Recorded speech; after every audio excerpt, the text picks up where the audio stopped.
Good morning everyone. IGNOU notes for you में आपका हार्दिक स्वागत है। किसी ने अभी तक मैं हमारे चैनल को शेयर और सब्सक्राइब नहीं किया तो प्लीज हमारे चैनल को शेयर और सब्सक्राइब करना ना भूलें। आज हम BHDC 101 की यूनिट नंबर 9 पढ़ेंगे। 9 यूनिट का नाम है सगुण कृष्ण भक्ति काव्य धारा। सगुण कृष्ण भक्ति काव्य धारा में सबसे पहले प्रस्तावना में है क्या है। भक्ति आंदोलन वस्तुतः एक देशव्यापी आंदोलन था जिसे समूचे देश भावनात्मक स्तर पर राष्ट्रीय एकता के सूत्र में बांधने का युगांतकारी कार्य किया। इसकी व्याप्ति कश्मीर से कन्याकुमारी और गुजरात से बंगाल तक थी। ललगद मतलब कश्मीर, आंडाल तमिलनाडु, चंडीदास बंगाल और नरसिंह मेहता गुजरात जैसे भक्त कवियों ने लगभग 1500 वर्षों तक भारतीय जनमानस को अपनी भक्तिमयी कविता की तन्मयता से आत्मनिर्भर किया। निर्गुण भक्त कवि जहाँ निराकार ब्रह्म की उपासना में लीन थे, वही सगुण भक्त कवियों ने ब्रह्म साकार रूप की उपासना को अपना लक्ष्य बनाया। विष्णु के अवतार के रूप में राम और कृष्ण की लीला का गायन इन भक्तों का उद्देश्य बना। अब आ गया था युग परिवेश। कृष्ण भक्ति धारा के मूल प्रवाह को समझने के लिए इस युग के परिवेश की वैचारिक स्थिति पर दृष्टिपात करना आवश्यक है, क्योंकि यह काव्य धारा सामाजिक, सांस्कृतिक और राजनीतिक शक्तियों की गतिमान और विकास सम्मान की दृष्टि को प्रस्तुत करती हैं। कट्टर पुराणापंथियों ने जनता को जो तकलीफें दी थी, संत उनके विरुद्ध खड़े होकर कष्टों से मुक्ति का मार्ग निकालते हैं। भक्ति आंदोलन दक्षिणवाद से एक विराट आंदोलन के रूप में पूरे देश में फैला था। उसे समाज की वेद उपनिषदवादी अथवा कट्टर संकीर्णवादी शक्तियां ने प्रस्तुत नहीं किया था। वर्णन आलावार और नयनार संतों और उनके प्रभाव में आने वाली जनशक्तियों ने उनके प्रचार प्रसार में महत्वपूर्ण भूमिका अदा की थी। राजनीतिक दृष्टि से हिंदू और मुसलमान दोनों प्रकार की जनता उच्च वर्गीय समानता से त्रस्त थी। सामूहिक कीर्तन गायन ने उनके जीवन के अलगाव को नया करते हुए टूटे हुए हृदयों को मिला दिया। कृष्ण भक्ति काव्य के संत निम्न और उच्च दोनों जातियों से आए हुए उन संतों ने गीति काव्य के माध्यम से अपने हृदय को खोलते हुए जातिवाद के विरुद्ध आवाज तेज की। कृष्ण भक्ति शाखा ने निर्गुण भक्ति के विरुद्ध संघर्ष किया और जनता को जीवन के कष्टों से मुक्ति दिलाने के लिए एक व्यापक दृष्टि प्रस्तुत की। अब है कृष्ण भक्ति काव्य और भक्ति आंदोलन। भक्ति आंदोलन के संदर्भ में कृष्ण भक्ति काव्य का विकास अचानक ही नहीं हो गया, बल्कि इस विकास के पीछे कृष्ण भक्ति के विकास और चिंतन के अनेक मोड़ हमें दिखाई देते हैं। प्रमुख बात यह है कि भारतीय संस्कृति को साहित्य में कृष्ण का व्यक्तित्व अत्यंत विलक्षण है। कृष्ण अंगिरस का प्राचीन उल्लेख ऋग्वेद में पाया जाता है, किंतु कृष्ण यहाँ एक ऋषि के रूप में है। ऋग्वेद में कृष्णासुर का उल्लेख है जिसे इंद्र ने पराजित किया था। आश्चर्य की बात यह है कि महाभारत के वीर राजनीतिक कृष्ण और श्रीमद् भगवत गीता के प्रेममय कृष्ण के व्यक्तित्व का प्राचीन संदर्भों में कोई समानता नहीं मिलती है। छंदोदय उपनिषद में अंगिरस के शिष्य कृष्ण देवकी के पुत्र अवश्य कहे गए हैं, फिर भी विद्वानों ने यह तर्क उपस्थित किया कि वैदिक कृष्ण और महाभारतकालीन कृष्ण तो अलग अलग व्यक्ति हैं। महाभारत के आरंभ में वासुदेव कृष्ण की उपासना के व्यापक संदर्भ मिलते हैं, किंतु इन संदर्भों को उपनिषद काल के कृष्ण के साथ भी आसानी से जोड़ा जा सकता है। यह कहना अधिक सार्थक होगा कि भगवत की कृष्ण कथा ही सबसे अधिक विस्तृत और व्यवस्थित कथा है। कृष्ण कथा के कई रूप और पक्ष भी हैं। अब वो है इस प्रकार की कृष्ण कथाओं के भीतर से कृष्ण के 3 रूप उभरकर सामने आते हैं। वो क्या है? पहला रूप है योगी धर्मात्मा का रूप। यह रूप गीतों के कृष्ण में चरम परिणति पाता है। दूसरा ललित मधुर गोपाल का रूप। संस्कृत साहित्य में इसी रूप का उत्कर्ष ब्रह्म वैवर्त पुराण और श्रीमद् भगवत में मिलता है। तीसरा वीर राजनायिक रूप महाभारत और पुराणों के अनेक प्रसंगों में दृष्टिगत होता है। कृष्ण के इन रूपों को देखने पर ज्ञात होता है कि वासुदेव कृष्ण के रूप में लोकप्रिय हुए और धीरे धीरे उनके साथ ललित मधुर गोपाल कृष्ण की कथाएं जुड़ती गई। इन कथाओं में पहली साहित्य अभिव्यक्ति 12वीं शताब्दी के संस्कृत कवि जयदेव के गीत गोविंद में होती है। मूलतः गीत गोविंद लौकिक श्रृंगार की कृति है। विद्यापति की कविता में माधुर्य भाव वाला श्रृंगार है। विद्यापति विशुद्ध श्रृंगार के कवि हैं। इन्हें सीधे सीधे कृष्ण भक्तों की परंपरा में न समझना चाहिए। भक्ति आंदोलन पर विचार करने वाले विद्वानों ने निष्कर्ष निकाला कि ईसा की 2री शताब्दी से ही कृष्णोपासना का चिन्ह मिलने लगता है। गुप्त सम्राटों के युग में कृष्ण ने विष्णु नारायण वासुदेव के रूप में अखिल भारतीय रूप पा लिया था। 5वीं से लेकर 9वीं शताब्दी तक भक्ति आंदोलन का प्रमुख क्षेत्र दक्षिण भारत रहा है और तमिलनाडु में इस आंदोलन का विशेष शक्ति प्राप्त हुई है। अल्लावार भक्तों ने पूरे देश को व्यापक रूप से प्रभावित किया है। दक्षिण भारत से आने वाली इस भक्ति धारा का वेग उत्तरी भारत में आकर पुनः नवीन शक्ति में बदल गया और इस भक्ति आंदोलन ने पूरे देश को भावात्मक एकता के सूत्र में बांधने का मूल्यांकन किया है। अब है हिंदी कृष्ण भक्ति काव्य से संबंधित कुछ प्रमुख संप्रदाय। हिंदी कृष्ण भक्ति काव्य के प्रमुख संप्रदायों का प्रचार प्रसार वज्रमंडल क्षेत्र में व्यापकता से पाया गया जाता है।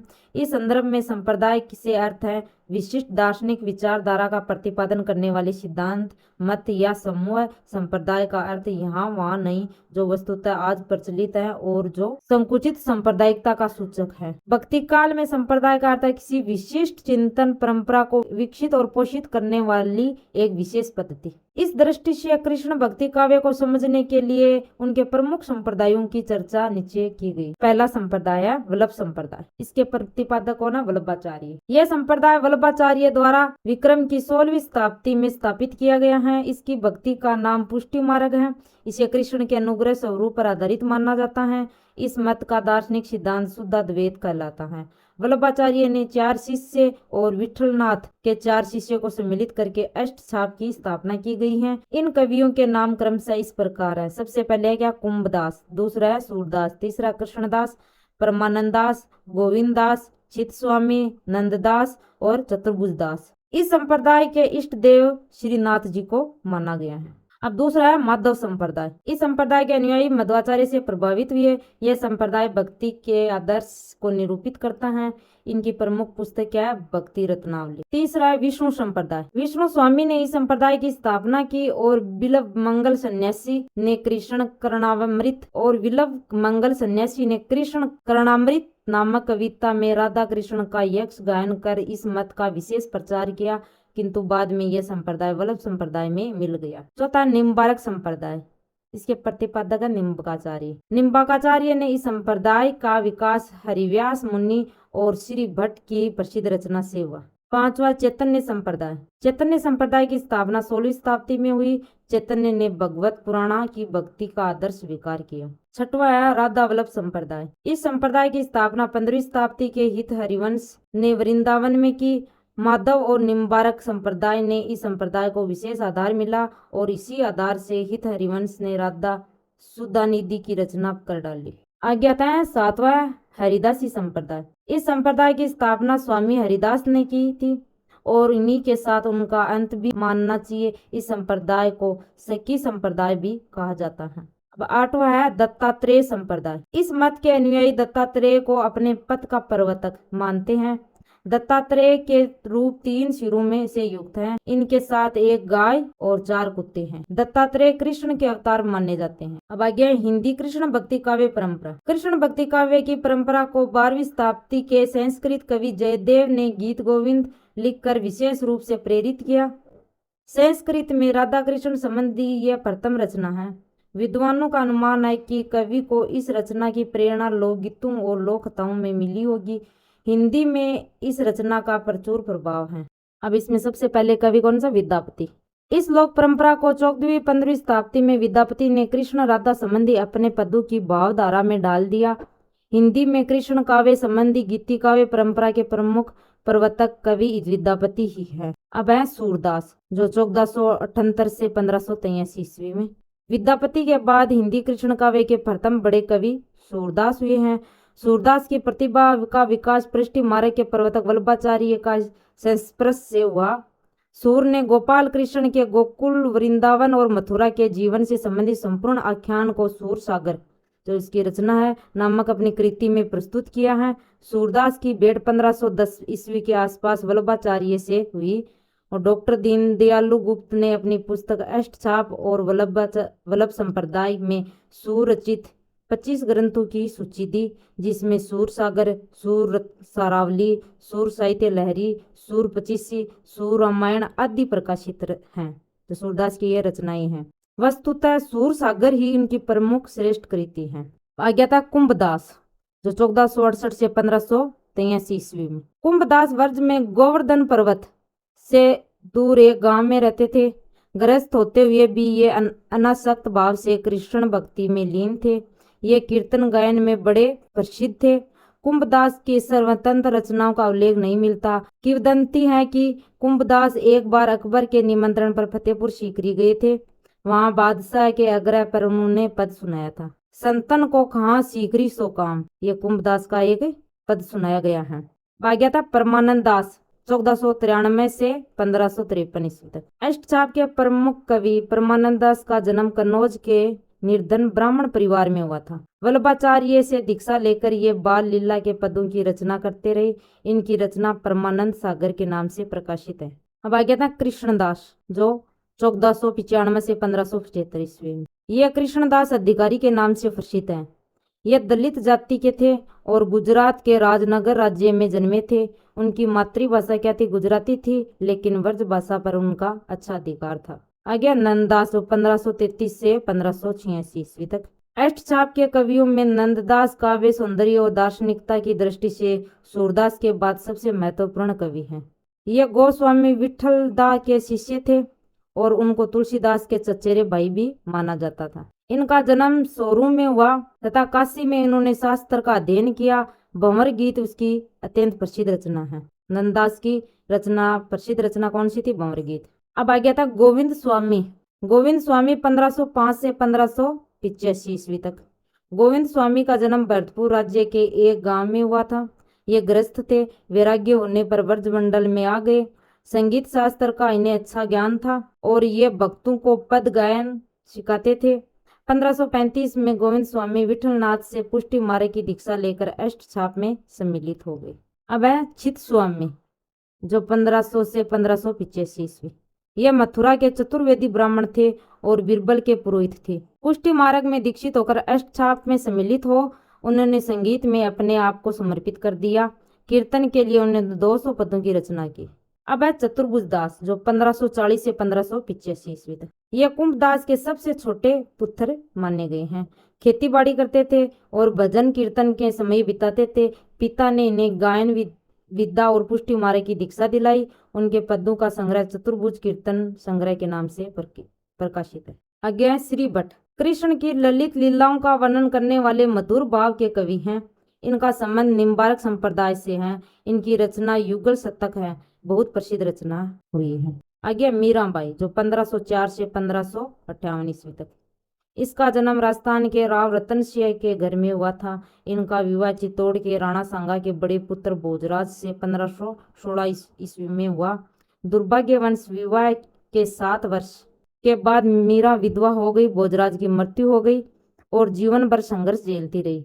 लोग लाज और कुल की मर्यादा छोड़कर उन्होंने अपने को कृष्ण भक्ति में समर्पित कर दिया।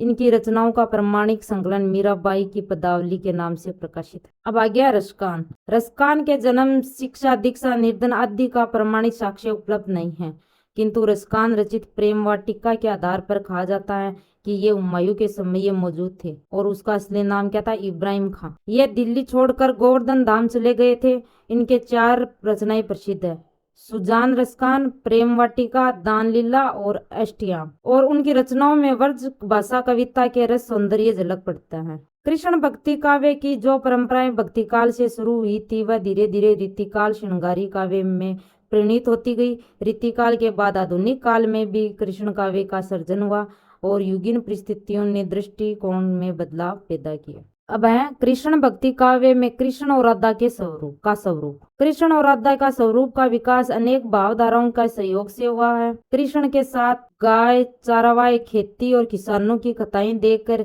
यह समझते हुए कि कृष्ण के भाई बलराम हल लेकर चलते हैं, पश्चिम के विद्वानों ने अनुमान लगाया कि वह फसल के देवता रहे होंगे, किंतु भारतीय विद्वान ऐसा नहीं मानते। भारतीय विद्वानों का कहना है कि कृष्ण नाम बहुत प्राचीन है। इनका प्रमाण यह है कि नारायण और वासुदेव धीरे धीरे कृष्ण के व्यक्तित्व में ही समाहित हो गए हैं। पुराणों में नारायण और विष्णु अभिन्न हो गए हैं। पुराणों से ही पता चलता है विष्णु का स्थान श्रेवद्वीप था। मेगस्थनीज ईसा पूर्वी 3री शताब्दी के प्रमाण से पता चलता है कि कृष्ण की पूजा 3री शताब्दी के ईसा पूर्वी से होने लगी थी। कृष्ण विष्णु के अवतार माने जाने लगे। हरिवंश पुराण में तो कृष्ण गोपाल पर 20 अध्याय ही लिखे गए हैं। चौथी शताब्दी से कृष्ण लीला के प्रमुख कथाएं बहुत लोकप्रिय हो गई। ऐसा जान पड़ता है मंदसौर मंदिर के टूटे हुए 2 द्वार स्तंभ प्राप्त हुए, जिनमें गोवर्धन धारण, नवनीति चौर्य, सकट भंग, धेनुक वध और काली दमन की लीलाएं उत्कीर्ण हैं। महाबलीपुरम में भी गोवर्धनधारी का उत्कीर्ण मूर्ति मिली है। अब है राधा के बारे में। भगवत हरिवंश और विष्णु पुराण में कृष्ण के साथ राधा के स्वरूप में नायिका का उल्लेख नहीं है। दूसरी ओर गाथा सप्तशती और पंचतंत्र में राधा का उल्लेख मिलता है। यह भी अनुमान किया गया है कि राधा आभीर जाति की प्रेम देवी रही होगी, जिनका संबंध बाल कृष्ण से था। भगवत में केवल इतनी कथा है कि कृष्ण सभी गोपियों को छोड़कर एक गोपी विशेष से मिले। हो सकता है आगे चलकर उसे गोपी ने राधा का रूप ले लिया हो। आचार्य हरिप्रसाद ने मध्ययुगीन धर्म साधना में लिखा है, नित्यानंद प्रभु की छोटी पत्नी जानवी देवी जब वृंदावन गई तो उन्हें यह देखकर बड़ा दुख हुआ कि श्री कृष्ण के साथ राधा की कहीं भी पूजा नहीं होती। अपने घर बंगाल में था। घर लौटकर उन्होंने नयन भास्कर नामक कलाकार से राधा की मूर्तियां बनवाई और उन्हें वृंदावन भिजवाया। जीव गोस्वामी की आज्ञा से यह मूर्ति कृष्ण के पार्श्व में रखी गई और तब से श्री कृष्ण के साथ राधा की भी पूजा होने लगी। अष्टचाप के कवियों की राधा का मर्म को समझने के लिए पूर्ववर्ती 3 कवियों की रचना पर ध्यान देना आवश्यक है। ये 3 कवि हैं जयदेव, विद्यापति और चंडीदास। ये तीनों राधा कृष्ण के प्रेम उपासक हैं और तीनों ही परकीय भाव से राधा का वर्णन करते हैं। कृष्ण भक्ति काव्य में राधा कृष्ण एक दूसरे से अभिन्न हो गए। राधा बिन कृष्ण की कल्पना ही अधूरी रह जाती। अष्टचाप के कवियों ने राधा के जिस रूप की कल्पना की उसका एक पूरा स्वरूप सूरसागर, जो सूरदास की रचना सूरसागर में विद्यमान है, पाया गया था। कृष्ण भक्ति काव्य की कथ्यगत विशेषताएं। अब कृष्ण भक्ति काव्य की विशेषताएं क्या क्या है? पहले है भक्ति का स्वरूप। इसमें भक्ति का स्वरूप क्या है? ईसा की 11वीं शताब्दी में बौद्ध धर्म के निर्वासन के बाद शंकराचार्य के मायावाद का प्रभाव धार्मिक क्षेत्र में बढ़ने लगा। शंकराचार्य के प्रभाव से भक्ति आंदोलन को धक्का लगा था और जनता में एक तरह से ही उदासी छा गई थी। इसी समय भक्ति आंदोलन का मूलाधार प्रकट हुए वेद, ब्रह्मसूत्र, भगवत गीता और भगवत, ये 4 सूत्र भक्ति आंदोलन के मूलाधार कहलाते हैं। इसके अतिरिक्त भक्ति शास्त्र पर लिखे अन्य ग्रंथों ने भी, जैसे नारद भक्ति सूत्र, चांडिल्य भक्ति सूत्र, उज्ज्वल नीलमणि और हरि भक्ति रसामृत सिंधु जैसे विशिष्ट ग्रंथों में भी भक्ति के रसमय स्वरूप का निर्धारण किया। इसी प्रेरणा के प्रभाव से भक्ति आंदोलन पूरी उत्तरी भारत बड़े वेग से प्रवाहित हुआ। इस परंपरा की सामान्य दृष्टि इस प्रकार है। ब्रह्म के सगुण रूप को विशेष मान्यता दी गई और विष्णु के अनेक अवतारों में राम और कृष्ण के अवतार को विशेष महत्व दिया गया। दूसरा, जगत और जीव की सत्यता स्थापित करते हुए मायावाद का तो खंडन किया, साथ ही ब्रह्म के अवतारवाद को स्थापित करते हुए इस लोक की विशिष्ट महिमा का बखान किया। तीसरा, इस वैष्णव धर्म को विशेष बात यह रही कि जाति और कुल का भेदभाव यहाँ मान्य नहीं रहा। इन छोटे बाहों को उठाकर उनकी दृष्टि ईश्वर या आलंबन पर केंद्रित होती गई। अष्टचाप के कवियों ने भक्ति का जो स्वरूप प्रस्तुत किया उसमें प्राय वल्लभाचार्य के मत का अनुकरण मिलता है। इन सभी कवियों में माधुर्य भक्ति भावना को हृदय से अपनाया। राम भक्त कवियों में वेदी या मर्यादा भक्ति की प्रधानता है, तो कृष्ण भक्त कवियों में रागानु प्रेमा भक्ति की प्रधानता रही है। इस प्रेमा भक्ति के अंतर्गत नवदा भक्ति को उन्होंने समेट लिया है। अब है गोपी। उद्धव संवाद में भी सूरदास निर्गुण भक्ति से सगुण भक्ति को श्रेष्ठ सिद्ध करते हैं। परमानंद दास ने भी कहा है कि ज्ञान और योग मार्ग से भक्ति श्रेष्ठ है। सभी कृष्ण भक्त कवियों ने सगुण ब्रह्म की उपासना पद्धति को श्रेष्ठता घोषित की है। सूरदास और नंददास ने भ्रमर गीतों में गोपी उद्धव संवाद के द्वारा सगुण और निर्गुण तथा भक्ति और ज्ञान के विवाद को प्रस्तुत किया है। अब दूसरी विशेषता है वर्ण्य विषय। कृष्ण भक्ति काव्य के मुख्य विषय लीला बिहारी कृष्ण की लीलाओं का गायन कर रहा है। लीला गायन का आरंभ कृष्ण जन्म से होता है और उनका विस्तार शैशव काल की चेष्टाओं, नटखट क्रीड़ाओं से लेकर नवल किशोर, नवल नागरिया, राधा कृष्ण की प्रेम लीलाओं, रस क्रीड़ाओं और फिर कृष्ण के मथुरा गमन के बाद गोपी विरह और यशोदा के विरह तक हैं। मूलतः इन लीलाओं में श्रीमद् भगवत के 10वें स्कंद से लिया गया है। मीरा के दृष्टिकोण में कृष्ण लीला का उतना महत्व है नहीं जितना कृष्ण के प्रेममय स्वरूप का है। इन चरित्रों के साथ भक्ति का उन्मेष भी है, जो संख्य भाव की विशेषता है। इस भक्ति को सबसे अधिक प्रोत्साहन पुष्टि मार्ग से मिलता है। अतः कह सकते हैं कि कृष्ण भक्ति काव्य का वर्ण विषय में काव्य के वर्ण विषय भक्ति के साथ साथ कला सृष्टि की और उन्मुख होता गया। अब है आगे दार्शनिकता। कृष्ण भक्त कवियों के दार्शनिक विचार शुद्धाद्वैतवाद के अंतर्गत आते हैं। तात्विक दृष्टि से इस शुद्धाद्वैतवाद को ब्रह्मवाद अथवा पुष्टि मार्ग तथा अविकृत परिमाणवाद भी कहा जाता है।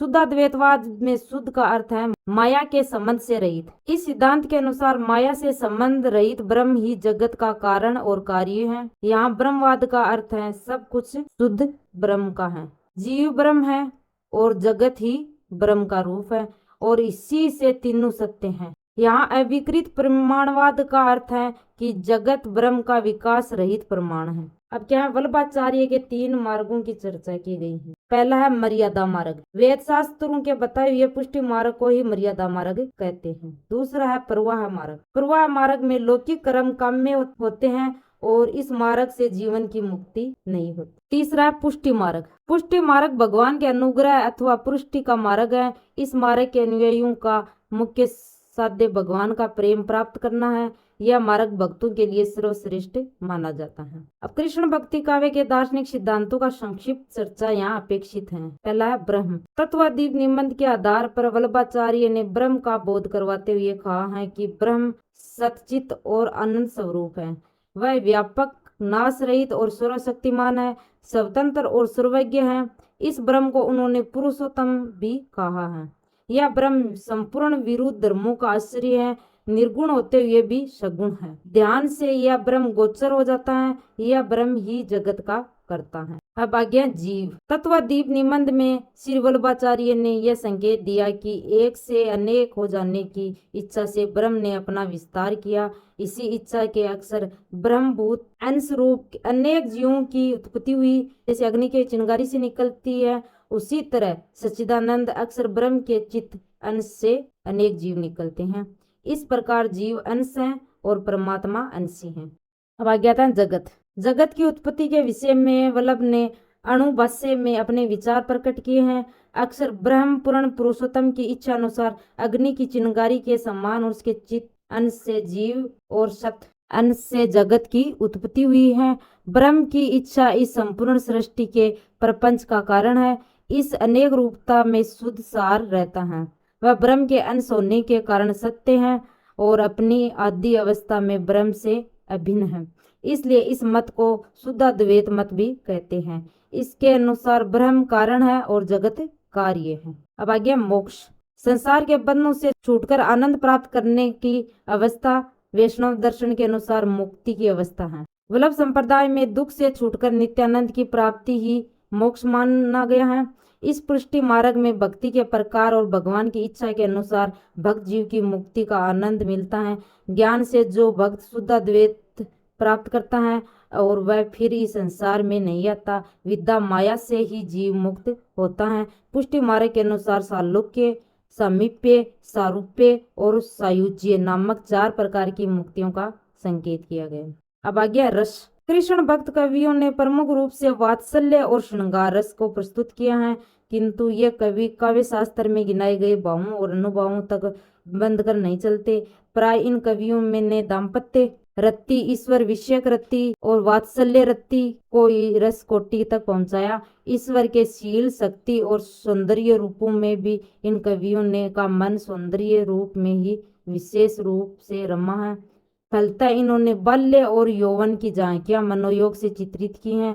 कृष्ण, राधा, यशोदा, गोपियां, बाल सुलभ क्रीड़ाएं, वात्सल्य, मुरली, रास, यमुना, वृंदावन, कालिंदी तट के निगूज आदि में इनका पूरा संसार समाहित है। आचार्य शुक्ल ने सूरदास के लिए लिखा है, वात्सल्य और श्रृंगार के क्षेत्र का जितना अधिक उद्घाटन सूर ने अपनी बंद आंखों से किया है, उतना किसी और कवि ने नहीं किया। हिंदी साहित्य में श्रृंगार रस राजस्व यदि किसी ने पूर्ण रूप से दिखाया है तो वो है सूर। सूरदास, परमानंद दास, हित, हरिवंश आदि ने बाल्यावस्था के बड़े ही सुंदर वर्णन किए हैं।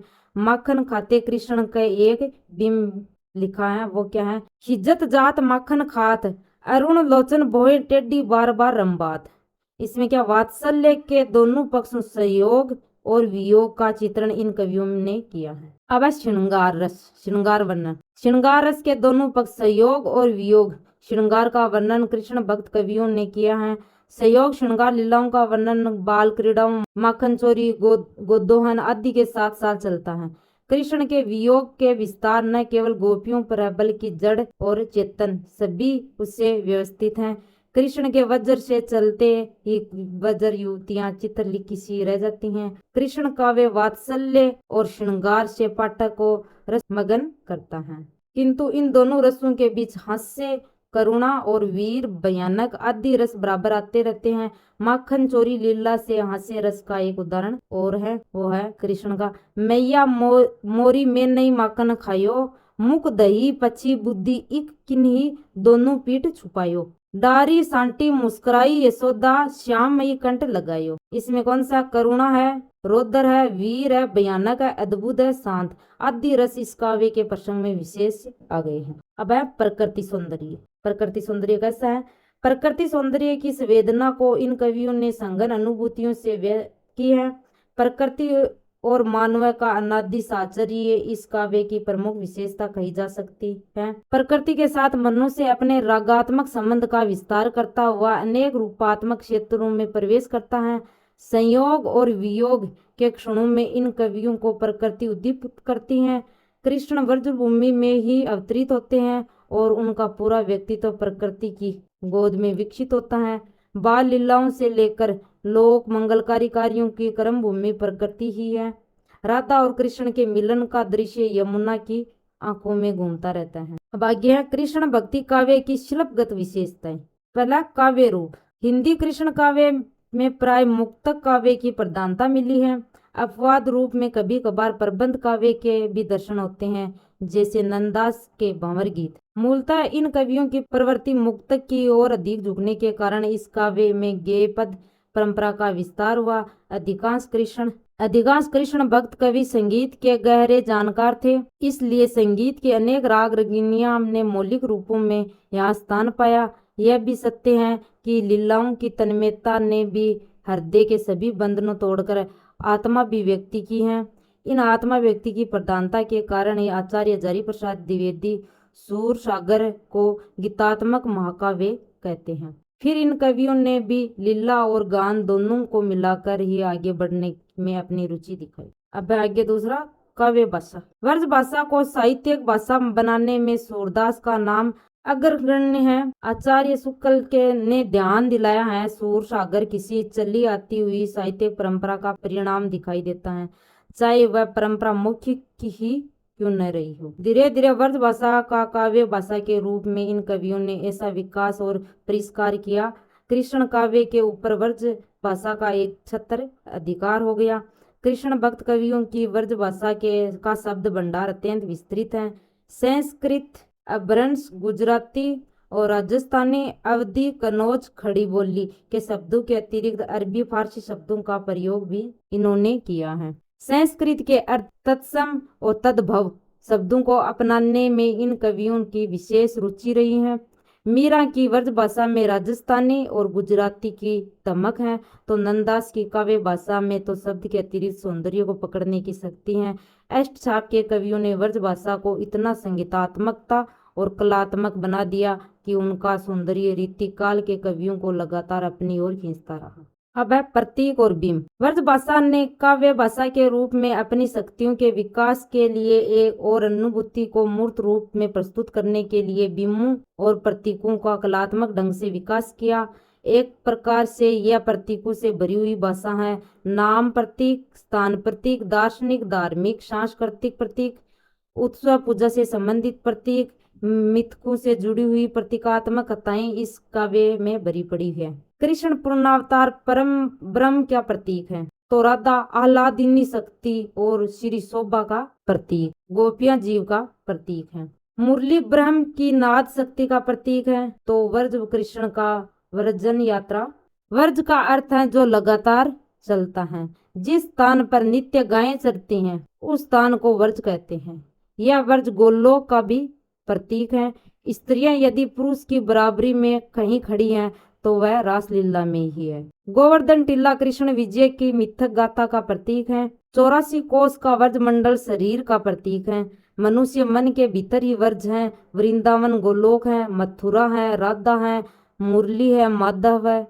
राधा भाव से ही कृष्ण को पाया जा सकता है। इस तरह पूरी कृष्ण कथा ही प्रतीक है। अब आगे संगीत, लय और छंद। कौन से संगीतों और लय और छंदों का प्रयोग किया गया है? संपूर्ण कृष्ण भक्ति काव्य संगीत की पृष्ठभूमि में विकसित हुआ। अष्टछाप के सभी कवि काव्य कला के साथ संगीत कला में पारंगत थे।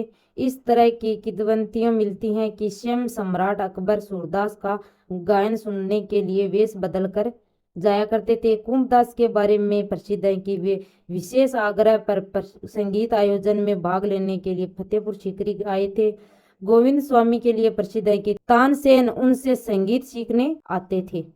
आचार्य शुक्ल ने अष्टछाप में सबसे ऊंची रांगिनी उठाने वाले कवि के रूप में सूरदास का स्मरण किया है। अष्टछाप में पूजा की एक लय प्रचलित रही और आरती के गीत लिखे गए हैं। लय को आधार बनाकर इन कवियों ने अनेक प्रकार के छंदों में अपनी कविता लिखी। रसकान ने कवित और सवेया छंद में हृदय संगीत के अमर कर दिया। रसकान की प्रेम वाटिका में दोहा है और सुजान रसकान में कवित, सवेया और इन पदों में रोला, दोहा आदि छंदों का प्रयोग मिलता है। नंददास ने भी रोला, दोहा प्रयोग कम नहीं किए। सूरसागर ने अनेक स्थलों में रोला, चौपाई, राधिका, रूपमाला, सरसी, गीतिका, लावनी, मत्स्यवेया का प्रयोग किया गया है। मीरा ने अपनी गीति काव्य में दोहा और रोला का प्रयोग किया है। अब आगे अलंकार विधान। अब इसमें कौन से अलंकारों का प्रयोग किया गया है? कृष्ण भक्त कवियों का अलंकार विधान चमत्कारों के लिए न होकर हृदय के भावों को व्यक्त करने का एक अनिवार्य माध्यम है। भारतीय काव्य शास्त्र जिन अलंकारों की चर्चा करता रहा, चाहे वह शब्द पर आधारित अलंकार हो या अर्थ पर आधारित अलंकार, वे सभी इसमें पाए जा सकते हैं। कृष्ण भक्त काव्य भावों को उमड़ता हुआ सागर है। इसमें श्रृंगार का अथाह जल भरा है। इन सभी कवियों ने अलंकारों का प्रयोग विशेष रूप से सौंदर्य बोध के लिए किया है। उदाहरणार्थ यदि हम सूरदास को ही देखते हैं तो वह उपमा, रूपक, उत्प्रेक्षा, रूपातिशयोक्ति, वक्रोक्ति, मालोपमा आदि अलंकारों का खुले मन से प्रयोग करते हैं। कहीं तो अन्योक्ति अलंकार अपूर्व सौंदर्य के साथ आया है। सूरदास का भ्रमर गीत प्रसंग में अन्योक्ति अलंकार ने ही भाव चमत्कार पैदा किया। कहा जाता है कि साहित्य लहरी की रचना सूरदास ने शब्दालंकारों के प्रदर्शन के लिए की है। शब्दालंकारों में उन्होंने यमक, अनुप्रास, विभित्सा, श्लेष और वक्रोक्ति का प्रयोग किया है। श्लेष और यमक दृष्टकूट के पदों से भरे पड़े हैं, किंतु यहाँ कहीं अनुप्रास आया है, वहाँ ध्वन्यात्मक सौंदर्य की वृद्धि के लिए उनका प्रयोग हुआ है। भगवान के गुणानुवाद में अतिशयोक्ति, स्वभावोक्ति और विरोधाभास अलंकारों का प्रयोग सभी कवियों ने खुलकर किया है। इसी प्रकार हमारी 9वीं यूनिट कंप्लीट हुई। Thank you.